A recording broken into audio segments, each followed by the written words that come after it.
Good morning, world. This is Eric J. Martinez from Motion Media. Thank you for joining me. Like I had said in my post earlier that I was working on a video tutorial for kind of like a ethical design tip. Not sure if this is going to be a short video, a long video. I'm just going to, give you the information. You can fast forward. You can sit there. I might babble a bit. Who knows? This is my first video, like I said.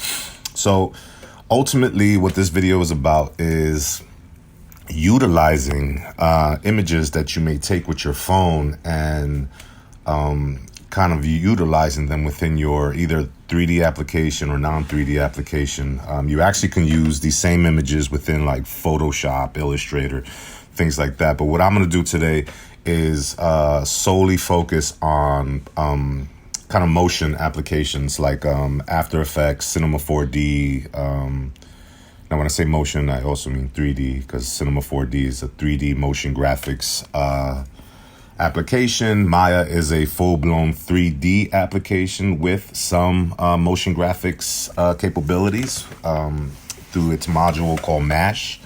Not my favorite thing. I prefer to use MoGraph inside Cinema 4D. Okay, so let me just stop talking so much. So yeah, I'm going to curse sometimes. I'm trying to learn how not to curse so much, so bear with me. There may be an F-bomb or something sooner or later. So, it's all fun and games. Don't take it too serious. Take the information serious, not the language. All right, anyway, so here I am. I'm inside After Effects. So the first thing I'm going to do is import the images. And right now I'm using a Samsung T5 1 terabyte SSD drive. I would suggest everyone go out and buy an external SSD drive. They're freaking awesome. So shout out to Samsung. Sponsor my videos. Anyway, so we're going to go into my SSD drive.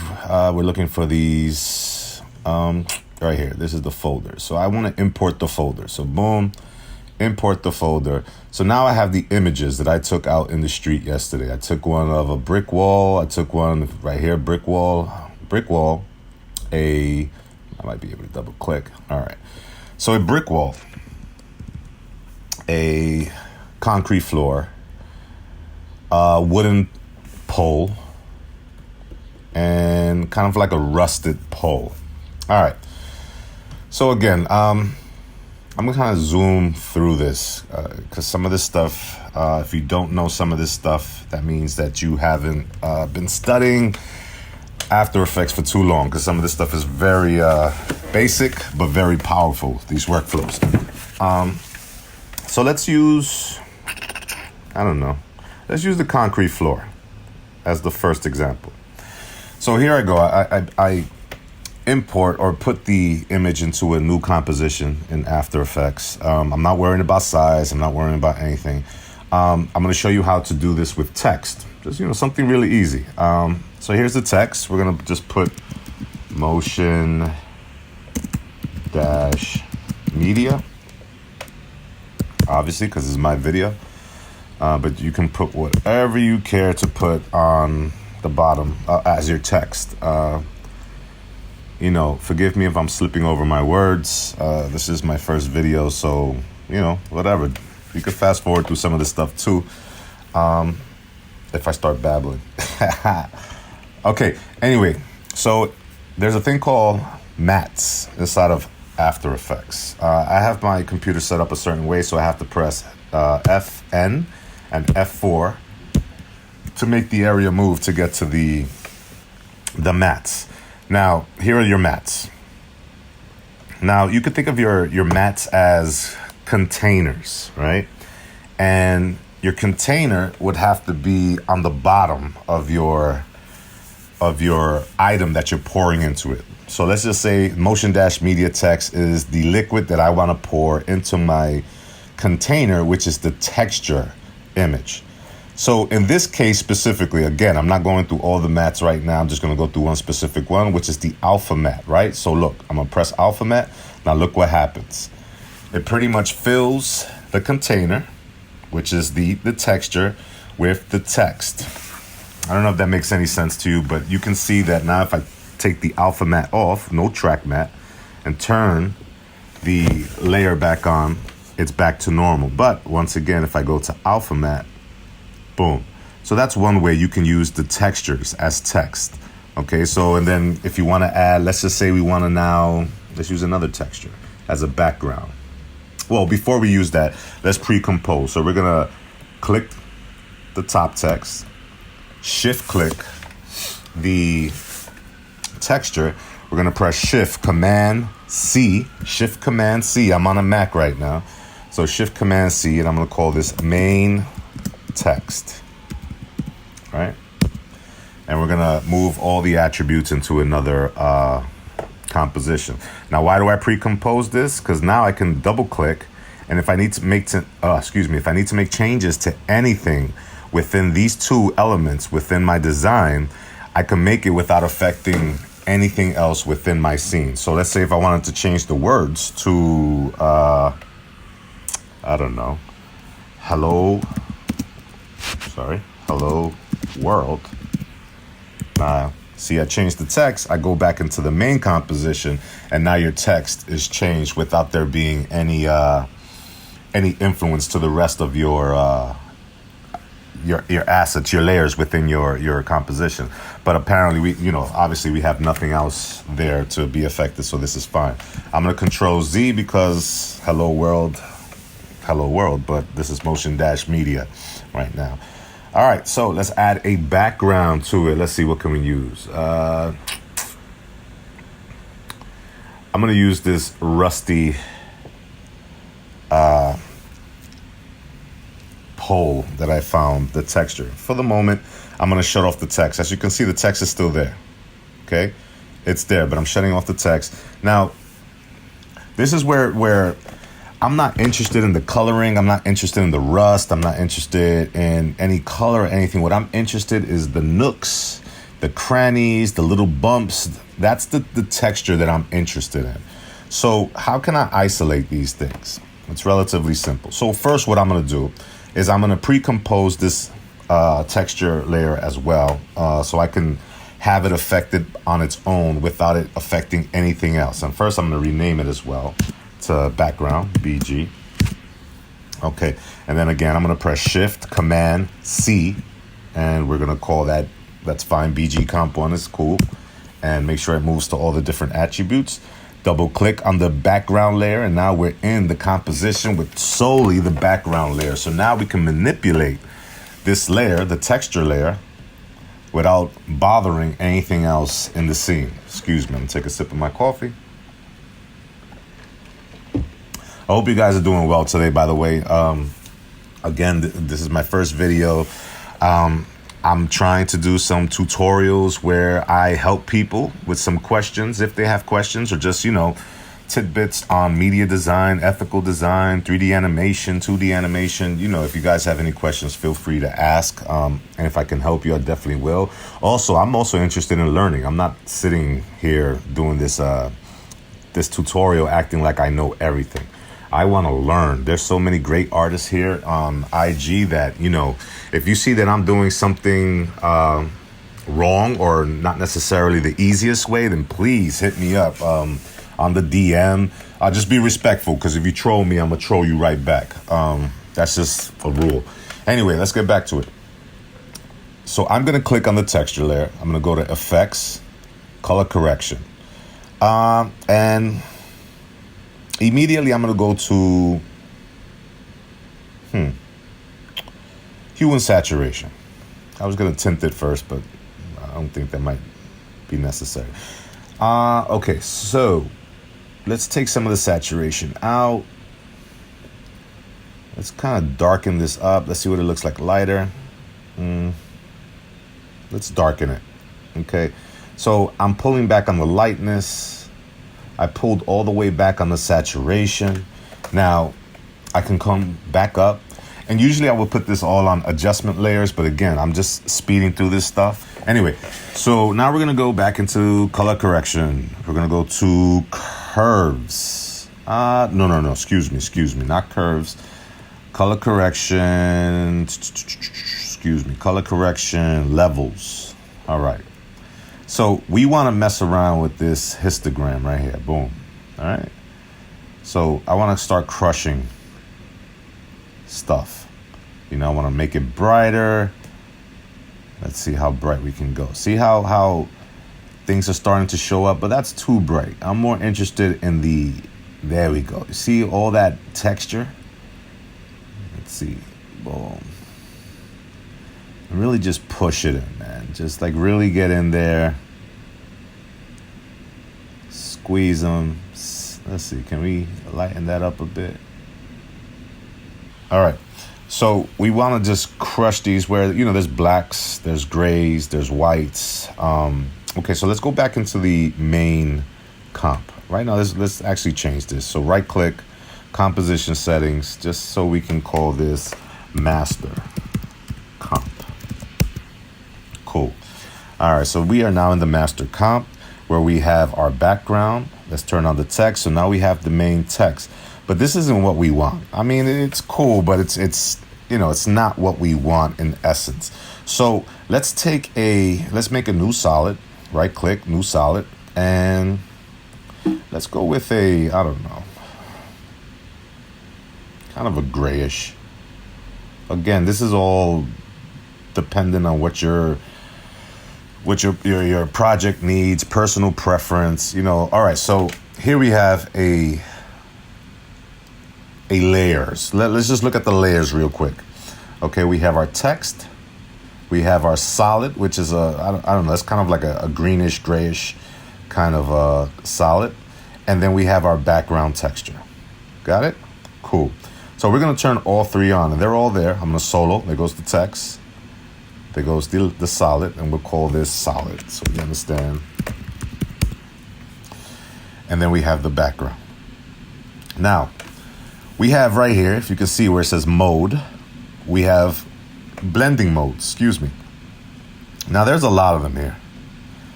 And you just have to go through each one and figure out which is the most aesthetically pleasing for what you're looking for. I have my go-tos, which is like multiply, and now you see the solid is multiplying over the background, okay? Or you can go to something like add, and now look at that. See how you can see how you see the texture now is adding to the solid on top of the text. Obviously, you can't see the text, is not legible, but that's something we can work on. We're not at that point yet. Let's see which is an overlay is another good one that I go to. See, I like overlay. Now, you might be saying to yourself, well, the grunge, the rust is just too much. So we can go to the background, press T for opacity, and just kind of lower it. Just lower it. Bring it down. Bring it down. Well, that's too much. You know, something like that. I mean, again, guys, this is really up to you. All right, so, but now you see how we used our texture of the image that we took for a background. We also used a texture for our text. Let's make the text pop up a little bit. There's a few ways of doing this, but again, I'm doing this the ultra easy, super sloppy way. You know, I'm just making things so you understand the path. How you get to the path is solely up to you. That's your creativity. I'm just showing you the workflow. So let's just put a drop shadow on our text. Again, there's a bunch of ways of doing this. Like I can duplicate the text, duplicate the text, put the drop shadow on the bottom text. Now, if you don't understand hierarchy, this video isn't about hierarchy and layer, like the positioning that the layers are supposed to be in. That's a whole other topic. But you definitely want to make sure that your layers are in a specific order so that the effects can show up the way they're meant to show up, okay? So here you can see now, we can start seeing the text a little bit more. Pardon, I don't know why that's going on. But I'm just going to get rid of the opacity, okay? I'm also going to make the distance, I don't know, maybe like, there you go.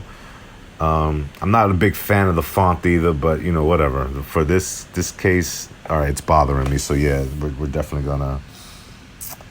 So let's just start that over. It's my OCD, so please bear with me. That the font is driving me nuts. So again, that's the beauty about having everything pre-composed, because now I'm like, damn, the font is bothering me. So let me change the font to something that I'm a little more happier with. Some, you know, a font that's chunkier. You know, a font that's really gonna allow my the company name to shine and be legible. And again, I'm just speeding through this. Give me a second. I'm just gonna go for some dripping marker. That's cool, but not what I want. American typewriter. Yeah. All right. Let's just go for Arial Black, man. There we go. Nice and chunky. Nice and chunky. There we go. So let me just scale it down as well. Just a little bit. To get to scale, you just press S on your key. And then go back to the master comp. And now you see that the text, the font has changed. So now let me duplicate that. Let me go to my effects and presets. Add a drop shadow to the bottom layer. Have it showed up. Increase the opacity. And then let's just do a distance of 25, around there, 20 there. Nice. Soften it up a little. Okay, good. So let me just see shadow only. What's going on? Okay, there's another layer. So if I turn this one off and then go shadow only, and then that's the shadow. All right, good. So there you go. That's the first example of how to use images that you take in the real world, textures. It could be anything, honestly, but you know, it's up to you. So yeah, so there you go. We used a image that we captured for the background, and we used an image that we captured for the text. So that's example one. All right, so here in Cinema 4D, I have a very simple scene set up. Now, as you can see, all I have here is a floor, which is just a cube scaled up. So, but again, let's name these. Floor. The cube is the cube, but let's call it subject, just for shits and giggles. And I have a simple light in the scene. So if I render, that's what you're gonna say. And I have shadows right here. If you can see, I have shadows enabled, soft shadows enabled, Omni light for this scene. Now, if you don't know what any of this means, I would definitely suggest learning some information in regards to Cinema 4D, MoGraph, the MoGraph module within Cinema 4D. And if you didn't know, there's a light version of Cinema 4D, Maxon Cinema 4D, that comes with After Effects, CC.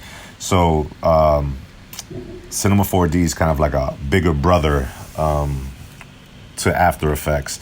And they seem to be great partners when you decide to integrate them. But that's, again, another tutorial. All right, so we're going to work again with textures again. So here we go. So we're going to double click. We're going to pull up the settings for the texture. I want to go to the color tab. And right here where it says texture, I want to go click that, load image. Now here's our folder.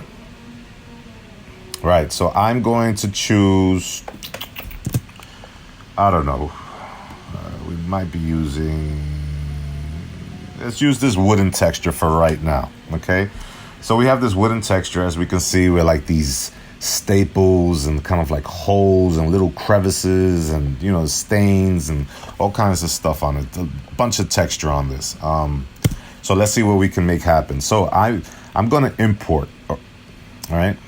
Now, when you get this warning in Cinema 4D, this is a lot of packages, 3D packages do this as well, where you want to make sure that you have you don't want to move your source images, you know, or what you're using, the pictures that you're using as your sources for your textures. You don't want to move them if you decide to, it says this image is not the project search path. Do you want to create a copy at the project location? So it's basically building a path from the image to the actual material. So if you ever move the image, your material will go missing. I might be wrong on that, but I'm pretty sure that that's what it is. Shit, correct me if I'm wrong. I'm open to feedback too, man. Also, let me know how I can make these videos better for you guys, man. Obviously some of the work can't be extremely short because there's a lot of information. And what my goal is to show you how you can take your work from one platform to the next platform to the next platform, and then we can discuss how to turn them into different media formats so you can utilize them on different social medias, your websites, anything that calls for the upload or showcase of some sort of digital creation. All right, so I'm gonna just say yes to this. So now I have the wooden texture loaded into my color channel. Okay, so let's add this to my subject. All right, so I'm gonna click and drag the texture, drag it there. Now you can see that our image has the wooden texture on it. Looks pretty good, right? Looks pretty solid. So let's render it, see what it is. And look at that. Looks like we have a wooden box in a solid room, in a dark room. So also, let's go up to the render settings real quick. Why is this so big? Okay. So anyway, what I have here is ambient occlusion. Ambient occlusion is a effect within most 3D applications, and obviously it should be in all 3D applications. So not most, in all 3D applications, ambient occlusion is a effect that allows you to bring out the shadows in your environment. So if you have like these nooks and crannies and little crevices within your design, ambient occlusion will help bring those shadows out, and especially when you have your scene is lit. All right. Excuse me. All right. So there you go. That's another way of utilizing. Oh, you know what? Real quick, let's also cover bump. So let's turn on our bump. If you're in Cinema 4D, boom. So we go to our texture, and actually I don't have to load this. I can go to color. No. Sorry, Control Z. I want to go to the texture, and I want to copy channel. Then I can just go down to bump, to texture, paste channel, and now this is cute. This is where the fun begins. What the bump channel does is that it makes your texture appear to be kind of like popping out. See, so we have the strength that I raised it to 43. Let me render it. So now if you look at it, it kind of looks like the staples are popping out a little bit. There's, the crevice right here. There's a little bit of it's like a little bit of an indent, that kind of thing. Let's increase the bump.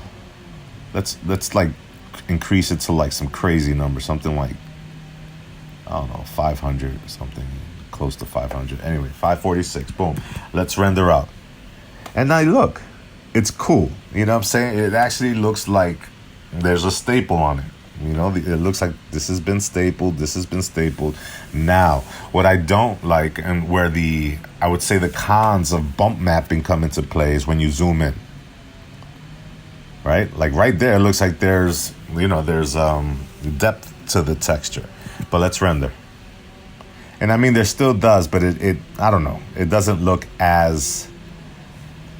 It doesn't look as realistic. And in 3D, you don't want anything to be too realistic because nothing in real life is perfect, So, but yeah, I'm not a fan. Yeah, and now you can see, if you look at it on the side, there's no real raise to the staples. At, what is it? The strength is at 546. So again, if we go back now over here and we kind of raise it up a little bit, turn it to the side up, and we render it, there's a bit more. You can see, like right here, you see how the depth looks? It looks like they're raising up a little bit. So yeah, that's the downside to bump mapping. All right, so this is, and I mean, this can be applied to anything, Oh, and if you want to just give you a real quick, and this is one of the main reasons that if you are a designer, I dare say, not dare say, if you're an early designer, like a new in this in this industry and you're like interested in learning something, you're trying to figure out, oh, what application should I learn? It all depends on what you're trying to do, but it's always awesome to know how to use MoGraph. And let me just show you why. Because MoGraph, you have a cloner, and you could take your subject matter and then clone your subject matter. Look at this real quick, man. Let's just do, we did 6, and let's just raise it up in the Y. So now look, the power that we have now. And all this stuff can be animated. You know what I'm saying? Keyframing. So you can go from 0 and have it a count of 6, but when you get to the frame of 40, it goes to, let's call it 1, right? Boom. And then now look what happens when you go, it just goes. But again, this isn't a MoGraph tutorial. This is about applying real life pictures as textures on your assets in your design applications. All right, so that's Maxon Cinema 4D. Let's go into Maya. Okay, so simple here. I have a animated scene, right? It's just a sphere with a camera. Let's render it out just to show you. Well, that was my first attempt at doing this tutorial yesterday. So I had it set up already. So it doesn't have the texture. So there you go, that's the render. So again, it's just basically a sphere with a camera in the scene with some keyframes, and it's just kind of like around town, as I called the camera, and it kind of pulls back. So, you know, you could think of it as a world, whatever, you know, a moon. It could be anything, man. All right, so how do we get textures onto a sphere here? Let's I don't know, we never used our, let's use our brick picture, because that has a lot of again, texture on it. So I want to click my subject matter. I want to right click, and again, this is Maya. If you don't know how to use Maya, it took me about 6 years to be fluent in Maya, and there are still aspects of Autodesk Maya that I have no idea how to use, that I am so interested in learning. You know, the hair module. I heard there's like a liquid dynamics engine in here as well, which would be awesome to learn. I'm just learning disintegration, which is using the cloth tag. Yeah. So all right. Anyway, so right click, add new material, and again, it doesn't matter in Maya. It's all based on what you're looking for. Blend has kind of a reflective, specular feel to it, while Lambert is more mute. Yeah, so I mean, for this purpose, I'm going to use a blend because I just want to see a brick material with some reflective on it, reflectance. All right, so I have applied the blend. So now again, right click. Actually, I didn't have to. It's right here, the material attributes. But if you weren't on the material attributes, you click on it and it's missing. You can either go here, blend 3, and this is your common material attributes, or you can just click here and then material attributes, and it will take you to the window. Right click, the material attributes. Right click, material attributes. All right, awesome. So we're gonna go to the color channel. See the little checkerboard right here? We click on that checkerboard, boom, and we are going to click on File. Now, I can go into setting your projects, making your project window, and then going into and setting your project, but that's the super basics of Maya, but it's very important. Anyway, I will look into that just to make your life easier, or we can do a tutorial on it sometime later on. Let's see how it all goes. Anyway, so we are now inside the file of the material where we're going to assign an image. Where are my images? Okay, no, we're gonna work through here. Again, that's you have to set your project. So my project isn't set to the proper folder because I don't have those images in there. We have, yeah, I think I'm going to go with that one for the moment. Just go to the other ones. You know what? No, let's do this Russ one. Okay, good. And it's the same concept. You move that, if this image, let's say I move this image to my desktop, I close the actually, I may not even have to close the application. The application may eventually just say the texture is missing and your texture will be gone and you have to kind of like reset the path. So anyway, here we go. We are in texture mode. If you load your image in Maya and it doesn't appear, you may not be in texture mode. Just press 6, because 6 is texture mode. Same way 7 is like, what does it say? Hold on. Shaded mode, shaded display, excuse me. And then 4 is like the wireframe, you know. So, 6 is a good place to work on if you want to see the textures. You really have to be interested in this shit if you're still sitting through this right now. If you sat through this entire thing, yo, shout out to you. Reach out to me. Make sure that I'm following you. You know what I'm saying? Like, shout out to you, because I know this is a bit long and, around town. So let me check it now with the texture on.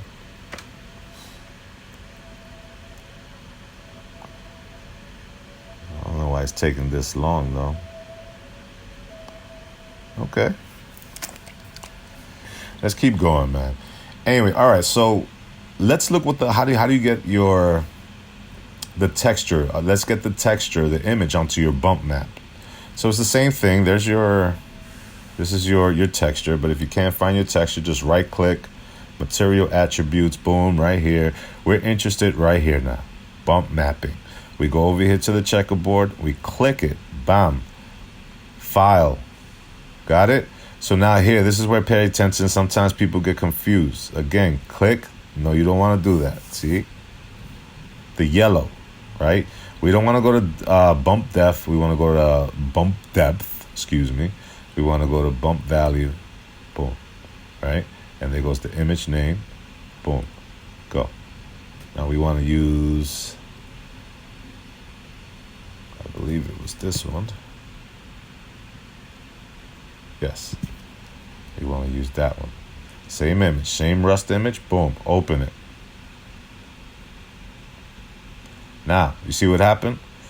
The bump map is now affecting the material utilizing the same image we use for the texture.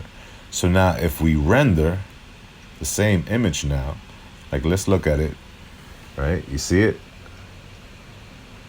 Let's take a picture. Did we do it? Hold on.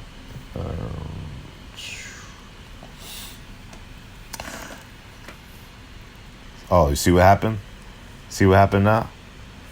Look. See how the textures came out? And these are all from images you took. I took this with my iPhone 7. As you can see in the beginning of the video, while I'm filming me shooting these actual image, I used my iPhone 10, what's the big one, XR, to shoot the video, but the actual textures were shot with my iPhone 7, the camera on the iPhone 7. So this showcases how you can utilize these textures that you can take from anything in the street, anywhere in the real world, and turn them into textures for your creations.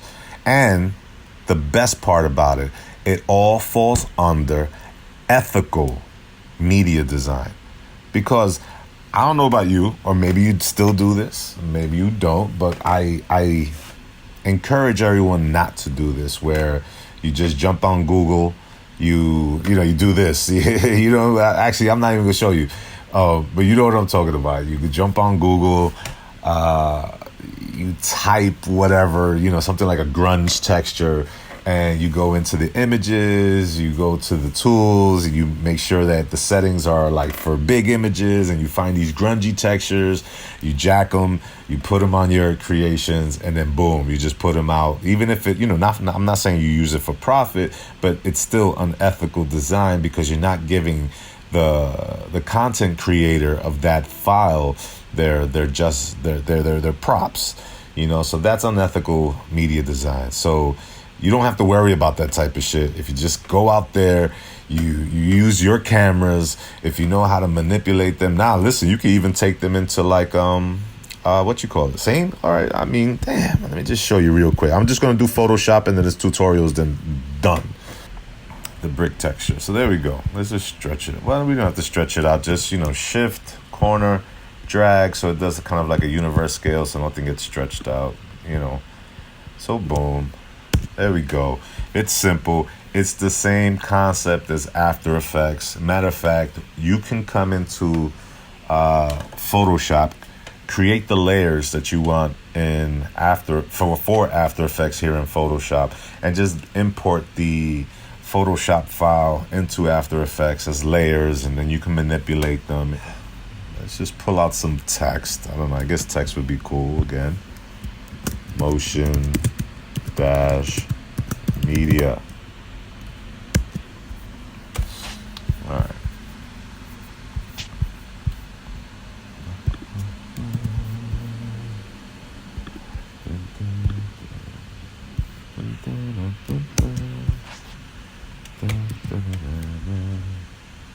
Yeah. All right, here we go. So again, there you go, you know, your texture. So enter, we can put like a solid or a layer, and let's color, I don't know, let's color this layer kind of like, well no, let's stick to the color of the brick, like a reddish orange. I mean, that's fine, it's whatever. And then boom, right? Again, we have the background texture, we have the background, and now we have the text, right? But how do we get the background and the texture to mix? You have blending modes here again. And the ones that I love to use, again, is like multiply. See how that changed? Screen. Boom. Overlay. Boom. And again, I mean, you can make the text can do the same thing, multiply, you know, it's not much of a difference, but again, you can just, that disappears, see what works for you, you know, very light, boom. So again, I hope this has been insightful. I know this video was a long one, but there's a lot of good information here. If you made it through the entire video, congratulations. You know, definitely reach out to me so I can give you preference on information and let you know when I'll have these online Q&A groups, which would be really dope and informative, and you know, you'll have the opportunity to ask your own questions. All right, so once again, this is Eric J. Martinez, Motion Dash Media.